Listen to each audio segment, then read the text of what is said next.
Hello guys, नमस्ते नमस्कार। अनि म चाहिँ आज यता बल खेल्नु भन्ने तलतिर चढ्दै थिएँ क्या। अघि माथिदेखि नै भ्लग बनाएर राख्न खोजेको थिएँ, त्यहाँ दुईजना बहिनीहरू देखेर लाज लाग्यो के। आँटा होइन, कुनै पनि चिज गर्नको लागि चाहिँ मेन कुरो चाहिँ हिम्मतै जस्तो लाग्यो क्या मलाई चाहिँ। त्यो नि आफूमा भर गरेर कुनै पनि कतै कतै गयो भने मान्छेहरू देख्यो भने केही गर्नै सकिँदैन यार। कस्तो डर लाग्थ्यो, कसैले केही भन्यो कि भन्ने जस्तो फिल हुन्थ्यो। म चाहिँ टक्क आज बल खेल्नु भनेर आएको होइन, तल छ टक्क बल खेल्नु यसो टाइम पास हुन्छ भनेर आएको। माथिदेखि नै भिडियो बनाइदिउँ भनेको लास्टै डर लाग्यो। लास्टै डर पुग्छ क्या, त्यही जे कुरामा पनि डर लाग्छ।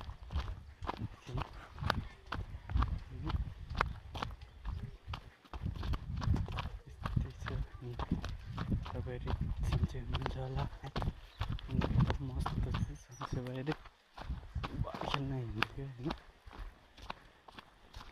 माथि चाहिँ घरबाटै बनाउनु भन्ने थियो, अघि कस्तो कस्तो लाग्यो कि त्यति त हाट पनि आएन। त्यो भनेको हाटै रहेछ।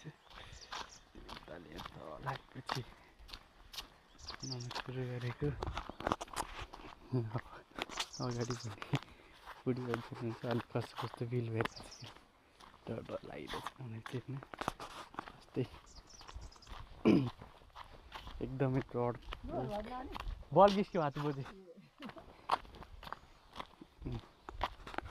बोजू चाहिँ हजुरआमा हो, मैले सोधिरहनु भएको थियो कि कहाँनिरको नानी भनेर। मैले चाहिँ मर्ग्राम सोध्नु भएको थियो कतादेखि नानी भनेर।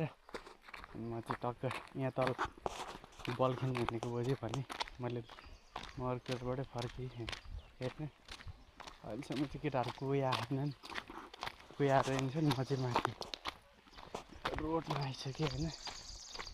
केटाहरू आउँदैन चट्ट बल खेल्दै गरेर फेरि यहाँबाट गएर फेरि खानुपर्ने हुन्छ। एउटा हातले पाता नि गइरहेछ, बल खेल्नु सक्छ सक्दैन भन्ने कुरो हो। म चाहिँ यता केटाहरू आउँदैछन् क्या हो, फेरि बल छन्नी ल्याएन आज, खेलिदिन्छ त खेलेन भने त घरमा दुःख मात्र हुन्छ कि। फेरि ग्राउन्ड चाहिँ तल छ, म चाहिँ माथि यो डाँडा माथिबाट आएको बल खेल्नु भने।